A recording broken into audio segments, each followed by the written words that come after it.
Game one in UCF was almost down for the count, but Taven Jackson came to the rescue.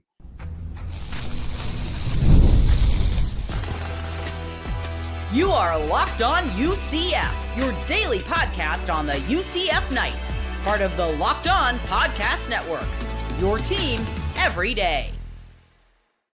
Welcome on in to Locked On UCF, your daily UCF podcast. I'm your host, Mike G. Turn us on, turn us up, we'll turn it out. It's game one. This is our first official post game of the season. Joining me is James Duncan, UCF sports commentator, to talk a little UCF football. Woo! James, before we get into it, on tonight's show, we're going to talk about shaking off that slow start, then talk about the QB situation, then we'll identify our players and play of the game. But I just want initial raw reaction from you, from my friend in that one. That was a very, very slow start offensively to the season, and Cam Fancher looked not so great to start there. Miles Montgomery looks strong early, but then it seemed Jacksonville State had an answer for him after the delay. What your initial thoughts on this one? The floor is yours. Initial thoughts are, I think I was correct about the secondary. Saw a lot of really solid play from that unit. Got a quick little pick at the end of the game from Jaden Bellamy. But definitely, like you said, rough start from that QB room. The stuff with Miles doesn't worry me as much in terms of his ability. It worries me from the ability to create holes for him. It didn't really seem like there was too many tonight. I was watching our guys try and scheme up gaps, and it just didn't work. I feel like the blocking assignments were off, or there was a lack of communication. Definitely a rough start from the O-line, letting your QB take a really, really rough hit at the beginning of the game. Lucky that you got called targeting there, because if not, that's 7 the other way. Yeah. It's funny. You identified the guy who made that hit and got ejected, right? Fagans. It was Traquan. It's Traquan. I didn't know that. It was Traquan Fagans. We talked about him on an earlier show, and him going up against his former teammates there. So he had a chance to make a play, and he made it, but he got thrown out straight to Rikers Island for Traquan after that hit. Look, let's talk about Cam Fancher here for a second. He got the start. Scott Frost said, we feel good about all three QBs, but nobody really separated. And when nobody separates, that means that you likely have poor QB play. But Cam Fancher, I mean, he looked like a rook out there. Yeah, to me. They were scheming guys open on the very first play. He could have opened with a touchdown, the bomb over the middle. He just overthrew. The guy was running with nobody near him. If he catches it in stride, if he just puts a little bit more air under it, it's a touchdown. But he could not make throws. 5 for 9 for Cam Fancher tonight, 32 yards. He ran a couple times, I think 4 carries for 39 yards in this one. Look, I don't want to say that he's done for the season, but certainly there's no way you're rolling him out there game 2. This tonight underscores for me how actually close it was, but it also tells me that you cannot evaluate everything from practice. Some guys are just gamers, James. Yeah, I think that like you said, Cam looked really shaky, and I see a couple comments about looking shaky today, and I think that's the right word. Obviously, he got pressure a couple plays early, and like you said, that first play off rip had a guy down deep, and you got the perfect area to put it in, and you just put too much touch on it. Now, I will say Marcus Burke slowed a little bit on the pace at the end of that route. But you got to see more understanding from QB to wide receiver there. It would have just been really, really big to start out that game strong. But I think typically first games are always really rough, especially with this much turnover, new coaching staff. Like, I can't say it's what I expected, but it is what I expected. And I said it from the beginning, don't underestimate Jack State. But I certainly wasn't expecting this level of inadequacy from our offense. Guys were open, James. There were Yeah. guys open all over they were scheming them open. And I think that is, even though this was a slow start offensively, I think that would be the encouraging part to me, is that you had guys open, and if your quarterbacks just see them and deliver balls on time, it doesn't look as bad as it looked. So I saw fixable things out there. I'm not saying this is a great football team, but there were some guys open there. Look, DJ Black had 3 catches for 59 yards and a TD. He was a guy you talked about. Dylan Wade, the tight end, 4 catches for 54 yards and a touchdown in this one. And like I said, Miles Montgomery, slow, like he had a good start to the game, but clearly Jacksonville State and Charles Kelly had a plan to dedicate more resources to stopping him and forcing one of these quarterbacks to beat you with their arm, which is what Taven Jackson eventually had to come in and do. Let's move on to Taven Jackson. 17 for 24 for, I think he finished with 282 yards in this one. It was and 2 TDs. Solid 70% passing. Now he left some throws on the table there. Still, there were a few throws to the flat that were just inaccurate that frustrates the hell out of me to see. Yeah. Those short throws to the flat. The announcer noted, he was like, these aren't exactly easy throws, but they're throws that a veteran quarterback should make. But again, I saw a lot of stuff that can be cleaned up for Taven Jackson as well, too. If he's going to hit the big play, then you maybe could tolerate some of the missed throws if he can come back and throw a touchdown when you need it. Yeah, absolutely. And I honestly feel like I'd be surprised if it was anyone but him rolling out game 2. I would be offended if it was anybody but him rolling out in game 2. Took command in a really tough situation when there was really nothing there. There was zero spark. It's basically like he was just restarting the game, but with all the ones already really tired. And like you said, I mean, there was good play calling. Like they were scheming guys open. Would I have liked to see a little better O-line play? Sure. But getting DJ Black open, somebody I mentioned, Dwayne Thomas, somebody I mentioned. Marcus Burke was out there running around. Marcus Burke was out there doing his thing. Like Wade and Charles, I kid you not, I saw Chris Domerkant and Wade and Charles open more times than I have fingers on my hands. And they weren't seen, or there wasn't enough time to be able to get them the football. I would love to, I think you truly do have good wide receiver play this year. I think that is not ridiculous to say. It's just about getting them the football. Yeah, I agree. Look, 8 different receivers were connected with in this game. So they spread the football around quite a bit.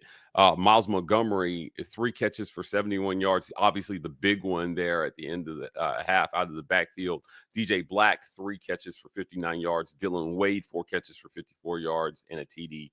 Dwayne Thomas Jr., 4 catches for 49 yards. Marcus Burke, 3 catches for 43 yards. Colin Fox, 3 catches for 4 yards. Wayne Charles had 1 catch for 18 yards, and Jaden Nixon 1 catch for -4 yards. But for the most part, a positive day spreading the football around. So that's encouraging some. Again, the opponent has to be taken into consideration here, but we knew this was going to be a rebuild. I won't sit here and pretend like I didn't think it was going to be that rough to start the game. Yeah, I just didn't think it was gonna be that rough. I would really love to see better ball security. 3 fumbles on the night, 1 from DT, 1 from Cam, 1 from Taven. Just bad ball security, and also the little things like the targeting at the end from Carter Lewis, it's not what you want to see. And also like multiple unsportsmanlike conduct penalties. I'm sure Frost will have something to say about that. But I'm very quick to see people like press the panic button. Yeah. And I want to caution against that for UCF fans. It looked rough. I mean, everyone saw the game. It looked rough, but sometimes that happens. And sometimes you have teams that play the worst game of their life and they come out the next week. Like Notre Dame lost to NIU and then they made it to the college football playoff. It's not the end of the road here. There's a lot of delusional UCF fans tonight that are going to look at this team and they're going to say, all right, let's just focus on next year. I don't think it's that. Yeah, I'm not ready to throw the towel in on the season just yet. You got to win games like this sometimes. Maybe the wake-up call when you're rebuilding a team, in every sense of the word rebuild, James, right? You're going to have games like this along the way. So I think there are some things to build on. I was getting worried, but toward the end, I saw some things to build on. Look, let's get to a quick ad break, and when we come back, I want to get to some comments here. You guys are in the comments here at 1 a.m. in the morning with us, the dedicated UCF fans. Look, man, we'll keep doing this if you guys keep coming. But we're going to talk QB controversy and listener comments right after a quick word from our sponsors. This episode of Locked On UCF is brought to you by our friends at Game Time. Look, whether you were looking for tickets to tonight's game or any game, college football is back, and we couldn't be more excited. Tailgates, rivalries, UCF versus Jacksonville State. There's nothing like it, but let's be real. Getting actual tickets can feel more like a battle than the game itself. Endless queues, hidden fees, prices jumping at checkout. That's why we use Game Time here at Locked On UCF, the app that gives the advantage back to fans. It's the easiest way to score last-minute tickets at the best prices with no surprise fees. What you see is what you pay. Look, I pulled up the Game Time app, and in just a couple apps, I saw amazing deals on a number of games. I'm talking about your favorite college football games as low as $25. So take the guesswork out of buying college football tickets with Game Time. Download the Game Time app, create an account, and use code LOCKEDONCollege for $20 off your first purchase. Terms apply. Again, that's promo code LOCKEDONCollege for $20 off. Swipe, tap, ticket, go. Download the Game Time app today. Let's jump into some comments here. I want to thank everybody who's joining us late. I know there are some spaces going on right now. Our guy UCF Island is running one. Our guy Fry says, a win is a win. I'm happy we won, and Taven showed up and stepped up when it mattered most. I am happy for this result. James, Taven Jackson was the guy that we thought initially was going to win the QB job. And then Cam Fancher seemingly came out of nowhere, ended up being Taven Jackson at the end of the day. So interesting there. Zachary Taylor says defense looked good.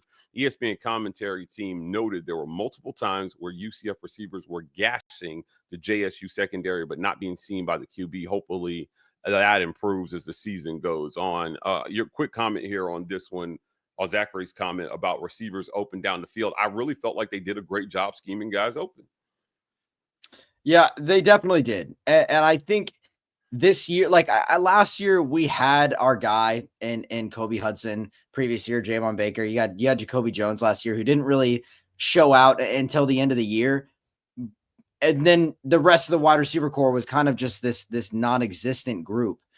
This year, I feel like you have talent across the board, which is extremely important. Now, it's just as important to have somebody else that's able to deliver it to them, but being able to have multiple guys that you can rely on rather than the defense knowing that you have to force it to just one or two is really important. And you got young guys on this team balling out, and that is good to see, Mike. That's good to see. Yeah, really, really good to see. Let's see here. Ryan Shirley says Jack State was exactly the type of team we needed to play. I couldn't agree more with this comment. A good, tough test. People in the comments of our videos, for the last couple of weeks saying you can't overlook Jacksonville State. I said, look, this is a game UCF should win. I didn't think it would be that close, but certainly, they were definitely not to be overlooked tonight. MC Gusto says Jacksonville State covers on the under. Called it. TG for the win. It's going to be a long season for UCF. Again, this may be some of the trauma of the past coming back here, saying it's going to be a long season. I'm not ready to call that. But they say that a lot of coaches say the biggest jump in improvement comes between game 1 and game 2. So let's get to game 2 and see what kind of improvement they make, especially with Taven Jackson preparing as the starter. I hope Andrew gets a chance to join us here because he went to the press conference, so he may have some comments from Frost on Taven Jackson. Next comment here, Pinball Wizard says, first games are always ugly with a first-year staff and a roster with this many new players. Facts. I couldn't agree with that more. Mark Soskin comes back and says, what a comeback. Defense was tiring from their hurry-up offense. As I mentioned, UCF running QB, overthrowing passes. Jackson, the only accurate passer with touch and zip on the ball. Credit to Jacksonville State. His deep ball looked good tonight. And he was accurate over the middle. I noticed he didn't put the ball in harm's way when throwing the ball over the middle. So that was good to see from Taven Jackson there. Sam Sapphire says, I know this is early and a reach, but Jackson showed some glimpses of Jackson Dart. Woo, I don't know about that comparison just yet. Jackson Dart, probably the best QB in the SEC last year, but I thought he showed flashes of why they brought him here, certainly. Ryan Shirley comes back and says, there were bright spots across the field for us. I thought so, too. I think the receivers were a bright spot. Miles Early was a bright spot. Mark Soskin says, we have a great receiving core, but Fancher can't deliver the ball. Jackson completed over 70% of his passes and 11.5 yards per attempt. He spread it around, too. He left some throws on the field as well. He was 70% and he left some throws on the field. So if you clean up some of those, again, inaccurate throws to the flat, there were a couple that were complete in the flat, James, that if they were accurate balls, the receivers get upfield. But you're turning the receiver around in the backfield. So he caught it, but he didn't get a chance to make the play. And that split second gives the defense a chance to catch up. I said ball placement is so important. The details in the passing game can be the difference between a loss and a gain sometimes when you're trying to throw those short passes. Last comment here before we get back into our discussion from Mark. He says, Kelly's got Jacksonville State so prepared. It was a gift to the Knights. It gave them the tough opponent to gain essential experience for this raw but talented team. They came out. Jacksonville State wanted this one, right? This was their Super Bowl. They wanted to win this game, and you had more talent than they did, but it just had to all come together. Fortunately, it came together late there with Taven Jackson. Let's jump back into our conversation.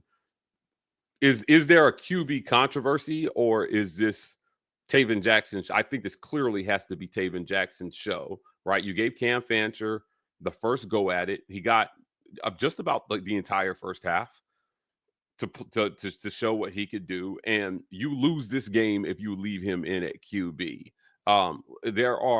James, you only get so many chances to be a starting QB at this level, at the P4 level. So when you go out there, when you get your time to audition, you have to perform. Taven Jackson in his debut came off the bench with 282 yards, and Cam Fancher couldn't get to 50. So I'm not ready to bury Cam, but I got to say, if you're Scott Frost, you got to move on pretty quickly here, because it was noted in our group chat while the game was going on. This is a tough game without good QB play. When you don't have good QB play, it's hard to know who you are on offense. Yeah, I mean, it's pretty much the tale of last year. Not really a lot of QB play. Everyone knows we're going to run the football. you don't win games. That's what happens. If everyone knows what you're going to do, you don't win games. Yeah. Yeah. So it's, it's important to have, 2-dimensional, 3-dimensional. You should be able to have a quarterback that can take off and run. I think that, I think you got to bring out Taven. I think you have to keep him there. I don't think there's a QB controversy. I think right now, like, granted, I'd love to see JB get some reps in the NCAA game. I think that probably will happen. I hope it happens because that means we are up a lot. So I would love to see JB get some reps in at QB. I think it's extremely important to have that happen because I think you need to see how he runs the offense. Something that is a little interesting to me is I think that there's a controversy at another position that we may not have expected. Ooh, okay. I think we're going to see some controversy in a position battle on the defensive line. Nigel Kelly and Malachi came into this game as they were supposed to be very highly touted top performers, and I don't think you saw that much. Same on the inside defensive line. I mean, obviously they had a couple TFLs. I think there might have been one sack. I think one of the two sacks that I saw were from Rodney Laura, who was in the 2 deep for the D line, and Horace Lockett, who was in the 2 deep for the D line. I didn't see Jaywalk get a sack, and I don't think I saw RJ get a sack either. It actually looked like RJ had a little bit of an injury at the end. I think you're going to see. Yeah, I know. I see the comment there. I definitely talked them up. And it was rough to watch them get bullied by a Jack State line. I mean, what are you going to do? These guys are supposed to perform and it's rough. And I think like someone said earlier, this team was ready. Jack State was ready. This was their Super Bowl. This is what they were pumped up to be. I hope that team wins 10 games this year, so I feel better about this one. Yeah, they won Conference USA last year, right? They were the Conference USA champs last year. Charles Kelly, the Auburn co-defensive coordinator last year, taking over at Jack State for this season. This is appreciate keep the comments coming, guys. Here, we're here for you. But Lockett coming up with some big plays there late in the game, James, and some big tackles for loss there, and I think a sack that just plays when you needed them on defense. And I thought they played solidly defensively in this game. Now, where I was a little surprised was 165 yards given up on the ground. Like that was a disappointing result there that really kept Jack State in the game. Yeah, honestly, the thing that I noticed most about that was the lack of ability to contain. There were so many times when I watched a bounce out and it just looked like no one expected it. Now, granted, I will say Jack State had some tricks up their sleeve when it came to their read option and their play action jet sweeps into pitches and all that kind of stuff. I saw a halfback pass out there. I don't know when the last time I saw a double swing halfback pass out there. Like, honestly, there was just Jack State looked good. As someone that was watching the game in person, they looked great. I would not want to play them if I was in Conference USA. I would not want to play them in general. I wouldn't want to play them next week. I'm glad that we got out of there with a win. That looked like a good team. That quarterback and the running back, both lethal out of the backfield, definitely gave up a lot more running yards than I was expecting. Yeah, look, it makes you wonder if Taven Jackson had started the whole game, does UCF win this game by a couple touchdowns, right? Like, it's just there was no flow to the again, it's hard to say that because I liked the play calling. I did not think play calling was an issue. I was reminded why Scott Frost has been one of the better play callers in college football over the last 10 years. But you've got to execute. It doesn't. You can have the best play dialed up, but if your quarterback doesn't see wide open receivers, if your line doesn't block, it doesn't matter what you dial up. So this was a very interesting first game. I prepared myself for a little bit of a slow start offensively, but I just did not think it would take that long to get them going. I'm glad that they didn't have to go to QB3. Like, we gave Gus so much crap for going to through 4 QBs in one season. To be on your third QB before the end of game one would have been as egregious a thing as could have happened in game one. Because, there were a lot of people saying, Ja'Cory. And I got to tell you, I like Ja'Cory Brown, but I'm happy they didn't need him in this one. I'm happy they didn't need him either. I got a little worried after the hit on Cam, and I was thinking, oh gosh, this is last year. This is last year again. And I think every UCF fan thought that. Like, I think every UCF fan saw this game and said, we can't run away from it, no matter who's on the coaching staff. I think you saw your guy for the rest of the season out there at the end of the game. And it makes me feel a lot better seeing 17 for 24, 2 touchdowns. I think that's what you need. I think that's what you need. 2 touchdowns, no interceptions. I think I only saw the ball put in harm's way once on a rollout to the right. He had 2 guys one on a deep out, one on a mid out. And he put the ball in harm's way, but it was rolling out, and it kind of would have been a tough ball to pick anyway. But I think also seeing Scott keep his composure and seeing some of the other guys keep their composure and fighting till the end makes you feel good. There was no give up. But rough game. Yeah. Rodrigo Campus asked, was there a post-game conference? Yes, there was. Andrew attended it. I'm going to try to get that posted tonight for you guys here, but we're going to bring Andrew in from the field here, James, in a second. So let's get to a quick ad or break. And when we come back, we're going to hear from Andrew Glucko, senior writer at UCFnightzone.com, right after a quick word from our sponsors. This episode of Locked On UCF is brought to you by our friends at Upside. Hey, Locked On UCF fans, are you still paying full price for gas? Well, that's crazy. Stop leaving money behind. Get real cash every time you fill up, free with the Upside app. Simply download the free Upside app in the App Store or the Google Play Store right now and start earning cash at the pump. Use my limited time promo code football and get an extra 25 cents back per gallon on your first fill up. You can make up to $300 a year from just buying gas you already needed. At first, I thought it was too good to be true, and then I found out this is totally legit. People are getting paid just to make their daily commutes, and you can too. Plus, you can cash out anytime straight to your bank account, to your PayPal, to your e-gift card, an Amazon gift card, or anything else that you use.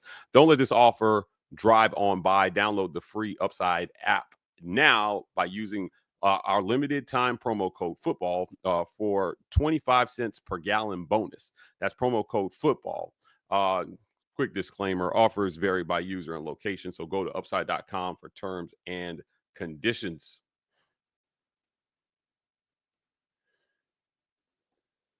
James, let's see if we can bring Andrew Glukov in here. Andrew, you went to the press conference. Thanks for joining us.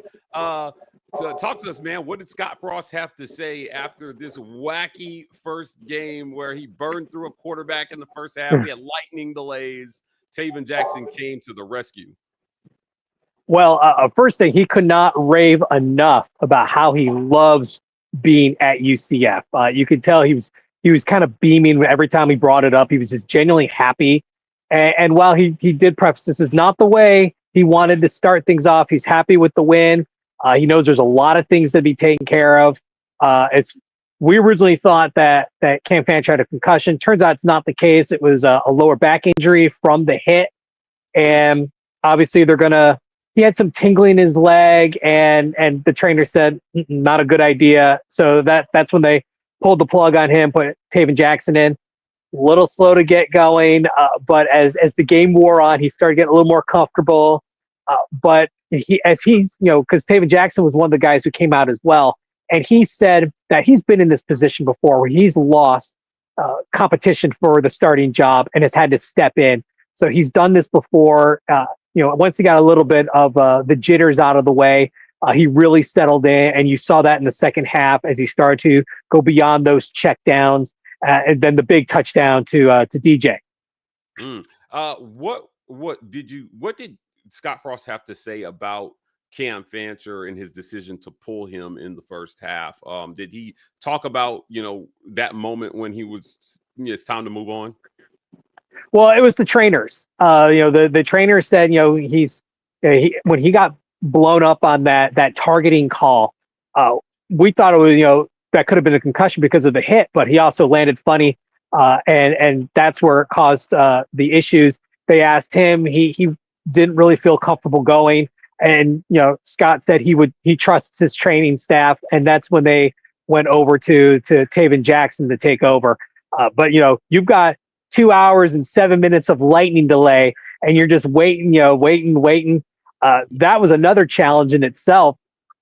Scott said, he was wise to have staff bring in some food so they have, get a little something to eat so that they have energy to come back in, keep sharp, and not let this multi-hour delay, completely derail the game, because that could happen very easily. In the second half, Andrew, they were able to find a flow with Taven Jackson. This receiver group that Frost praised in the preseason showed up, as did the tight ends. I think 7 different catches between the tight ends. Did he talk anything about the passing game and those calls late that ended up saving the game? Well, a question I asked Taven Jackson was about there was a sequence during the second half where he started putting together a string of completions, and you started seeing the tempo of the offense where they started going right to the line, run the next play, go right to the line and run the next play. And he was looking very comfortable. And so I asked him about that, and he talks about how in practice they run tempo drills. So they were able to kind of settle in a little bit. That's the Scott Frost offense we're expecting to see. And we saw flashes of it. But this is game one. There's still a lot of work to be done. Scott made it very clear. There's a lot of things that need improvement. The team on both sides of the ball, offense and defense, shot themselves in the foot with costly penalties at really bad, timing situations. And that's all stuff that they're going to have to work on before next week's game. Last question before we let you go. Did they talk at all about the fake punt that Jacksonville State was able to execute on them to keep the drive going? Or were they caught off guard by that? Did anybody ask about it? No one asked about that, but Kelly Lawson was one of the players that was brought out, and they asked him about the blocked field goal, and he kind of brushed past the fake punt. That they've already seen the fake, so they're kind of ready. They knew the formation that Jacksonville State was going to use for their field goal attempt. Pete Alomar did a really good job of kind of game planning for it, and that's what set up that blocked field goal. Andrew, before we let you go, James and I are going to close out in just a couple minutes here, but any final thoughts on this one, man? You were live there in the bounce house for game one. What was the feeling in the stadium, and how did the crowd respond after the long break? I know that some people left, but a lot of people stayed. Well, it wasn't a full house to begin with, and the weather played a role in that. When I got to campus, I mean, it was pouring cats and dogs.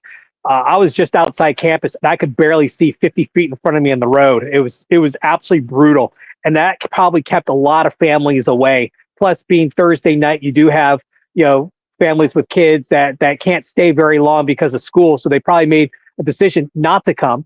I would say about 40%, 33 to 40% stayed for the delay. A lot of students were dancing around in the stadium. I was waiting for future Darwin Award, and we were kind of chuckling to ourselves up in the press box, just watching these students just do something to entertain themselves.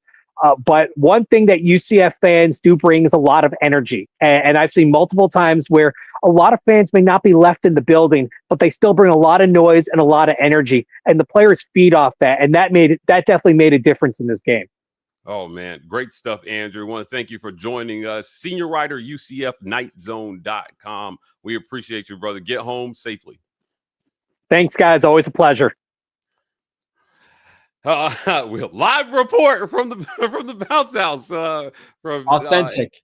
Yeah, look, man, we're doing it here. This is our first one. I'm surprised we pulled that off with no technical difficulties, James. Look, I just want to close this out. It's late. I want to thank everybody who joined us late for this one.